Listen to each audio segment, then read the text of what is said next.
three panelists, three speakers with us today. So I'll begin with Aindrila ji. जैसे हमने बताया कि there is a report launched today and which is published by CDPP.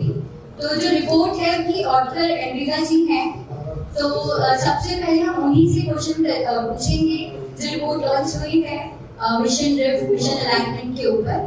उसके लिए उसकी जो research report जो स्टडी एनालिसिस आया है उस पर वो कुछ थॉट्स अपने शेयर करें।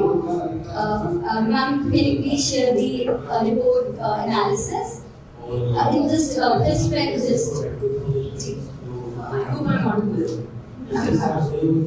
So I'll speak in English and maybe you can translate it in Hindi. Sure. So I'm Aindrila Chatterjee. I work as an assistant professor at IMT, and this report was a result of my dissertation for the PhD I'm doing from Indian School of Business, and it is co-authored with Professor A.J. Ravula, who's my dissertation chair. So when Professor Aindrila introduced me to Sowmya, I went to DEF and met them and to study the context. My first reaction was, wow, this is such a nice way of, enabling women and reduce the gender parity. And then I started thinking, and it was a very nice quasi-experimental setup because there were 6 districts out of which 3 had been picked up for an intervention of increasing more number of women socialpreneurs, and 3 had not been a part of the intervention, which we could treat as our control districts.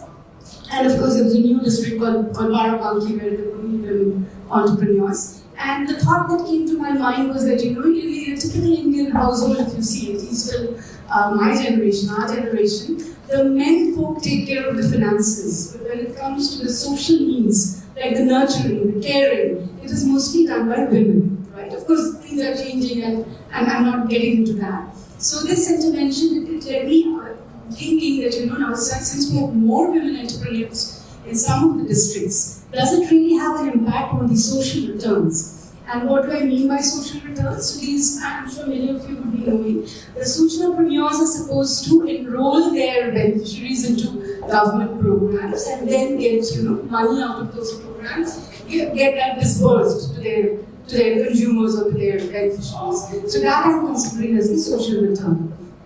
So when we did a difference in difference, that's a typical experimental setup that we tried, we saw that indeed the treatment districts, essentially Alwar, Guna and Ranchi, where this intervention had been done, they had a significant and positive impact when it came to the social returns. It was like about, on an average, 45 lakhs more. So that much worth more of social benefits the beneficiaries in those districts were actually getting, right?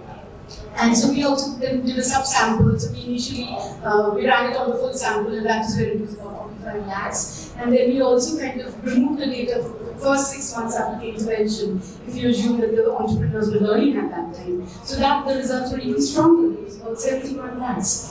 So then that led us to the next question that, we know that mission drift is actually a challenge that many social enterprises are grappling with. And what is mission drift? Mission drift is when the focus on the social returns kind of diffuses for the financial returns or the financial needs. And as we were reading the literature, we saw that we couldn't find or we couldn't come across any definition or measure of mission drift. So we thought that since we have this data set, why don't we try to see what is the impact on mission drift? And we created a measure which is like the financial return divided by the total returns. Total returns would be a sum of the social returns and financial returns. What do I mean by financial returns? So these the socialpreneurs, they are also allowed to earn on their own to their entrepreneurial ventures, right? So that is my financial return. So mission drift essentially is like the lesser it is, the better it is. Right? So we saw that when we ran our operations for the mission drift, we saw that in the treatment districts it was significant and negative. So then we were like, we have been presenting our work in different forums, and then we were asked that, the financial returns is not essentially bad. I mean, you need financial returns for your sustainability. You could also have financial returns where a particular entrepreneur could, employ other entrepreneurs who are just focusing on social returns. So that's why we thought that, instead of mission drift, what we look at was mission alignment. So there the measure changes slightly. So here the numerator becomes my social return. So social return divided by social return becomes my measure of vision alignment. And when we studied that, there also we saw that that it is significant and positive in the treatment districts, vis-a-vis the control districts. So this in summary is the finding of the report. I'll move to the next speaker, Saleema. She's the researcher economist, and my question to her is regarding what are the implications of the digital exclusion of women for women as individuals and also for the country's economy. Thank you. What do we mean when we talk about digital divide? When we talk about the gender digital divide, we are talking about the unequal access and use of knowledge, of information, of communication technologies by women as compared to men. And what are the root causes that we think? The obvious ones are, of course, a lack of access to education, affordability, and what else we can think of?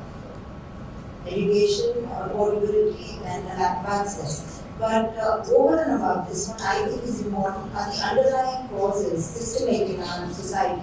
We're talking about inherent biases, we're talking about social cultural norms, we're talking about the inherent patriarchal which basically strengthens that digital divide, which basically excludes women from the digital world. And it's very important, and this has been seen as a significant challenge across the world. It is a deterrent, it is a hurdle for women's empowerment, for women, for gender equality and gender equity, and it's a huge challenge that we really have to face up to and overcome somehow. For women, of course, in real terms, in your daily basis, what does this mean? It impacts employment, it impacts your education, it impacts your use of technology, obviously, and for me, it also impacts health to a certain extent. And I think one major impact and major challenge I find is that it impacts the social participation of women. When women are not seen as useful contributing members of society, that again is a huge deterrent to them to be included in any participating process, in any decision-making process, which effectively again then basically just pushes them down and excludes them from any other inclusive mechanisms. That's when we talk about women at a general, at an individual level. But when we're looking at the digital divide in terms of the country or the national economy, the UN Women's Gender Snapshot report from last year, it came out with this figure that thanks to the digital divide, thanks to women being excluded from the digital world, low and middle-income countries have faced an economic loss of $1 trillion to their GDP. That is huge. The report also goes on to say that if proactive measures are not taken in place, then the economic loss would actually increase to $1.5 trillion. That is really significant and huge. What does it mean to us sitting in India? India contributes to 50% of the gender divide, right? So obviously, India, the country, is bearing that 50% of that $1 to $1.5 trillion loss. That is immense for a country like us. How do we overcome this? What do we need to do to ensure that this divide is somehow we need to overcome that? What do we need to do? That is the question that we really need to think about. Given the statistics, looking at the counterfactual, the statistics are really poor. 1/3 of the internet users in India are women. 1 in 11% own a mobile phone. I think 40% women are less likely to own a smartphone, and 40% are less likely to use mobile internet services.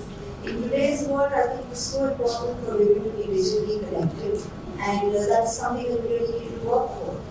And the immediate impact of all of this, I mean, of course, yes, on everything else, but I think the crucial impact is on employment itself. We're seeing the female labor workforce participation in India actually decreasing. Right now it stands at 23.5%, and the global average is 50%. That itself shows us how poorly India is doing. But what's worse for me is that in 2000, almost more than 2 decades back, the participation rate was 30%. And now it's 23.5%. So we're actually decreasing, and we should be increasing. And that's something which is really worrying for us, and we really need to look at innovative ways and ways which are impactful and which help get the impact. और हमारा जो अगला सवाल है वो सौम्या जी से है कि महिलाओं के लिए हम डिजिटल डिवाइड को कैसे देखते हैं, उस पर अगर थोड़ा सा विस्तार में हमारे साथ डिस्कस करें. Speak English other than the अंग्रेजी में. Digital divide सिर्फ और सिर्फ आदमी और औरत के बीच ही नहीं एग्जिस्ट करता है. It's not just about men and women. Geographically also, मतलब urban India और rural India में ये बहुत ज़्यादा एक फर्क जो है आपको नजर आता है. और मैं कई सारे एग्जाम्पल्स दे सकती हूँ. एक्चुअली 2 राज्यों का तो मैं क्लियरली एग्जाम्पल्स दे सकती हूँ. For 18 years, I worked with the government of Andhra and Telangana as the head of the social audit institution. And in June this year, I quit government and I took on an assignment of becoming the director and CEO of Barefoot College, Rajasthan, Sowmya. So the 2 examples that I'm going to give you, जो divide का 2 मैं आपको उदाहरण दे सकती हूँ. चाहे वो यमा रूरल तेलंगाना में हो या वहाँ रूरल राजस्थान में, लड़की के हाथ में फोन देना मतलब उसको खतरे से इंट्रोड्यूस करना. लड़के के हाथ में फोन होगा, स्मार्टफोन अगर पूरे परिवार में एक स्मार्टफोन है तो बेटे के हाथ में दे देंगे, बाप के हाथ में होगा. But the wife or the daughter being given a cell phone is not seen as a mechanism of empowerment. It is seen as बाहर की दुनिया से पता नहीं क्या-क्या सीख रही है, बिगड़ जाएगी बेटी तो कौन इसका जिम्मेदारी लेगा. अरे आज फोन मांग रही है, कल को ये आजादी मांग लेगी. So today she is asking for a phone, tomorrow she will ask for a freedom, and when she asks for a freedom, then how do you control? So the inherent concept of patriarchy is very important to understand. Digital divide and patriarchy walk hand in hand. लड़का cell phone पे चाहे जो भी बदमाशी कर रहा है, यार बेटा है क्या फर्क पड़ता है, इससे कौन सा नया डूबने वाली. लड़की की इज्जत हो गई तो अपनी डूबी. So that control is scary. If today the Rajasthan government is thinking in terms of giving 1.4 crore mobile phones into the hands of young women and into the hands of say widows or pensioners or whoever, only women. It's a women-driven program. It is because they are recognized. I mean, हम सब बात कर लेते इतने आसानी से. मैं आपको एक और उदाहरण देती हूँ. मेरे घर में जो मेरे घर को संभालती है, because I work and I travel a lot. Malika, who handles my, manages my parents and lives with us. One day I asked her, I said, हर चीज के लिए why do you give the phone to your children? Why don't you learn? You're young, you're only in your 30s. I'll teach you. So she said, all the apps are mostly in English. So I don't know how to do. If it was, so I actually yesterday while I was sitting here tried to see if GPay or PhonePe had a Telugu option, because she said I go to the bank because it's easier. मुझे समझ में आता, मुझे तो 1 साल वो ATM card use करने में लग गया. It took her a year to figure out an ATM card. She said इसमें गलती हो जाए तो प्रॉब्लम हो जाएगा, लेकिन वो अपनी दोनों बेटियों को सिखा रही है.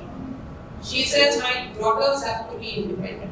बेटे के हाथ से सेल फोन लेके she gave it to the girls and say कि तुम करो. So my daughters, I mean I can hear conversations in their home with young daughters. One is in the 7th grade, one is in the 4th grade or 5th grade.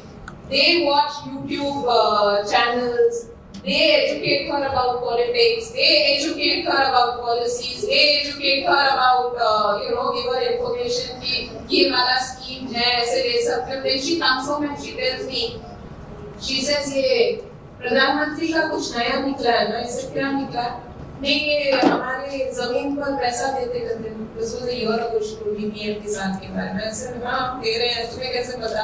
वो बच्चे बता रहे थे, phone पे देखे फिर मुझे दिखा रहे थे. I think that's fantastic. If she wants to empower her children, but there is a long way to go. And I can say this safely, not just from the concept of working in rural India, but looking at it across the globe. If you see any form of empowerment today also causes, it has a significant impact in terms of domestic abuse. Why? Because it is so difficult for a male ego to handle the fact that the woman is brighter or the woman is doing better. You've got, and all of us face this all the time. It's patriarchy, it's gender. If a woman gets a promotion, she would have slept with the boss. If a man gets a promotion, it's because he's worked his ass off. So, I mean that, and everything that you do. So, if the odds are already stacked against you in terms of your gender, in terms of patriarchy, in terms of your social setting, in terms of where you fit into society or where you're seen as being adequately, fitting in, and you try to break out of the mold, this is the latest onslaught in that. I don't think groups do enough in terms of digital financial literacy, or in terms of even digital literacy. We have a long, long way to go. And I'm not saying that there aren't being positive examples. I know in Barefoot College, Northi Bai, who was all her life, she was the first woman labor movement to court demanding minimum wages back in the 1970s. And in her 60th year, उन्होंने आके कहा, Northi Bai's never gone to school. But she was fed up of doing activism. She was बहुत हो गया मेरे activism करने आपने तो कुछ और नया सीखना है. She learned the computer. She learned how to feed it data. She would teach young women, she would say, ये सीख लो, अगला ज़माना इसी का है. She became a sarpanch, and in her own panchayat, she would keep tabs on the gram sevak to see whether he had entered data properly or not. And this is a woman who's never been to school, never had formal education. So there are also those examples. For instance, we train Barefoot solar engineers from nothing. They have absolutely no clue. They've never been to school, but pictorially by the end of 3 months, they are able to make a solar lantern, they are able to maintain panels, they are able to, actually create incomes for themselves. The last intervention that I want to make, women entrepreneurs में मेरा एक बहुत बड़ा take है. I'm not saying it's wrong, but I think we're very limited in our understanding of what a woman entrepreneur should do. So हम उनको कहेंगे कि आप अचार बेचो, आप तकिया बना के बेचो, आप चद्दर बना के बेचो, आप सिलाई करके बेचो. I'm not undermining it. I'm not looking down upon it. But is this all we are meant to do? क्या केवल मुझे पूरी जिंदगी अचार जो मैं घर पे बनाती थी अपने entrepreneurship से हुई? Why can't we think of newer entrepreneurial experiences for women, for them to move into the space that we dominate, or urban women dominate? We should give that opportunity to rural women also. Thank you, Sowmya. So, moving on to our next panelist. Thank you for joining us. So, I would like to from your experience, from your leadership experience, Deepthi, how do you see the role of women bringing digital transformation? Thank you for the question. The role of women in digital transformation, I think women are the agents of transformation, because ma'am already spoke about it much in detail, but how, at every aspect, there needs to be a change that happens. So, I'll speak only from an entrepreneurial kind of thing, because I've met most of, the reason I'm here is because I had an initiative for the government called as Women Entrepreneurs Hub. No, it is not inside Team Hub. It is actually its own office. That is the first thing that I would like to highlight. So when we look at the way, I focus purely on an entrepreneurial lens, because that is what I've been working with women on. So to answer, the first thing we do is that a lot of times when we look at entrepreneurship, we feel that digital skills and all that are an add-on to what the person is already doing. But at BHUB, when we started out, the first thing we did is no business can scale if it is not digital already. So even if you're doing the smallest thing, how can you make sure that you're doing your financial transactions online? How do you actually make sure that you're able to do online payments for your employees? How do you make sure you can create your online catalogs and send it to your customers through your WhatsApp? So all these things are part of our program itself. That is one. The second thing also, I think one of the biggest ways we can make more women as agents of change is by creating more role models.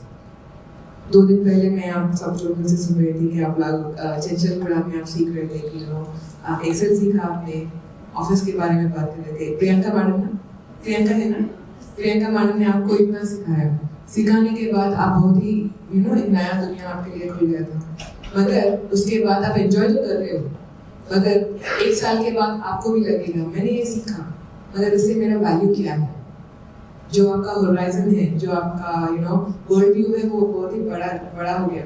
मगर अगर आप वो financial aspects में देखें तो आपको भी लगेगा कि अच्छा मैंने इतना अच्छा सीखा, मगर इसके साथ मैं क्या करूँ, right?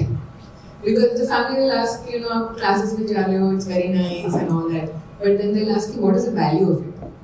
The value if you put in the say that I am now much more confident, it really doesn't mean a lot, right? But when you say that I'm with this, I'm able to create a financial opportunity for myself. So I think if we can actually, one of the things we are working on is that after we teach, we are also making sure that they're going on and showing some financial outcomes of it. Example, we do a lot of work in girls in STEM at VHub. And Farhan is here. Farhan only had actually done a lot of sessions for us with Ham Radio. But also one of the companies, one of the groups of kids who are part of a girls in STEM, उन लोगों ने सोचा कि हम लोगों ने सीखा whether we want to teach all the kids 8-9 villages हमारे स्कूल के wherever the school is वहाँ पर 8-9 villages के लोगों को हम क्यों ना सिखाएं. So they came up with an idea called as Digigyaan. उनका कंपनी है Digigyaan. उसमें वो क्या करते हैं, जो भी आपने सीखा वो सिखाते हैं. तो over the past we helped them incorporate the company. इन लोगों को 8 लाख का seed funding मिला था. So the kids are 9th grade and 8th grade. So what I'm trying to get at is, it is nice to kind of do a lot of all these things that we are doing. If we can actually add a financial outcome for everything that we are doing, I think that is the best way of creating role models, and that is where I think we can have a much more transformational change when it comes to bridging the digital divide, digital agents, everything we say.